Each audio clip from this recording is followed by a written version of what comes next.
In Sattva Guna, we are authentic. We know who we are. We know what we lack. We are aware of the gifts that we have been given with.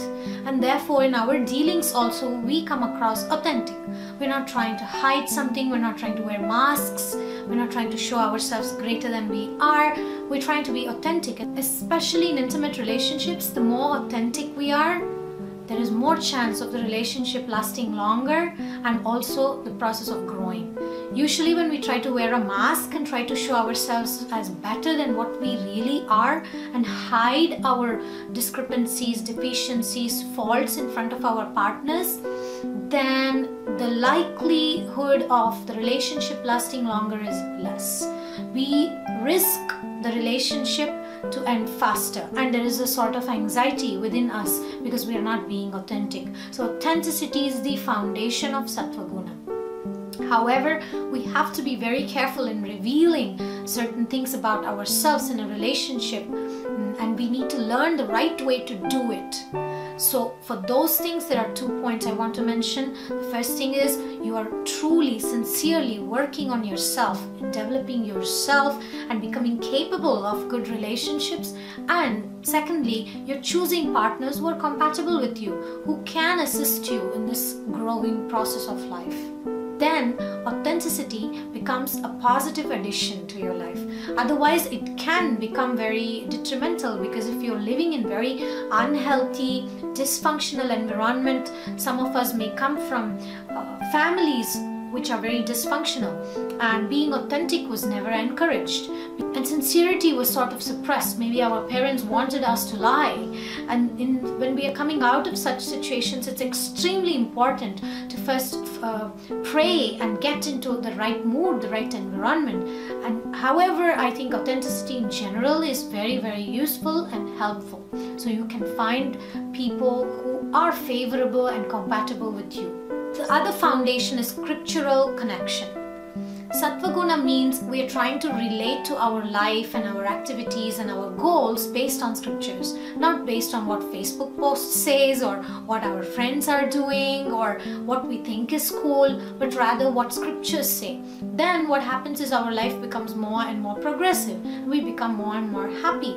Otherwise, we become entangled into some kind of social obligation and we don't actually find happiness or peace. And then we start going around with masks to try to match ourselves with other people or try to show that I am happier than I am actually, or even sometimes we may show ourselves as a victim of situations where we actually need to take responsibility for that situation.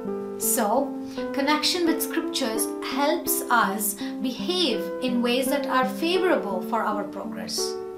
Sattva Guna means we follow instructions. Instructions of the spiritual master, instruction of the Gita, instruction of Srimad Bhagavatam, etc. And also means we trust in the right people. Again, trying to be pleasing to Guru and Krishna is one thing, but trying to please people all around us and trying to make everyone happy is another thing. To try to make everyone else happy around is Rajoguna. But whereas trying to trust in the right people, those people who really care about our spiritual progress, that is Sattva Guna. Trust in Krishna's plans. Again, this requires practice. It requires you to chant Hare Krishna Maha Mantra with great sincerity and in the mood of taking shelter, and also the mantras that we will be giving in the Astro-Gita course that is meant for your specific nakshatra. So these things will help you have more faith in Krishna's plans. Krishna has a plan for you. He is holding your hands. All we need to do is trust him. And there is also the point of trusting in one's own higher self, or to trust in one's own inspiration. This is also very important, but I would suggest that you do it in later stages. First, you better try to follow the gurus and instructions, and then your own instructions or your own inspirations.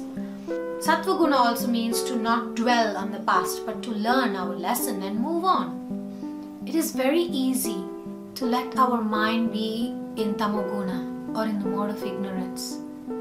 And due to association, we can also be inspired, motivated to do things in the mode of passion. But both ignorance and passion leads us into troubles, leads us into messing our minds, becoming crazy, making wrong decisions in relationships, and ultimately making us miserable. So all the scriptures, all the saints, they give us one instruction: to always try to act in the mode of goodness. This is not very difficult. It just requires some practice and determination. So I wish that this course is going to help you identify where are the areas of life where your mind is stuck in ignorance, where are the areas that we try to react with passion, and how can you come to the mode of goodness. So this particular mantra you will be given, your Chandra Nakshatra mantra, will help you connect with your inborn capacity to take life and make it blossom, to go through the life's journey with mental strength and emotional stability. Hare Krishna.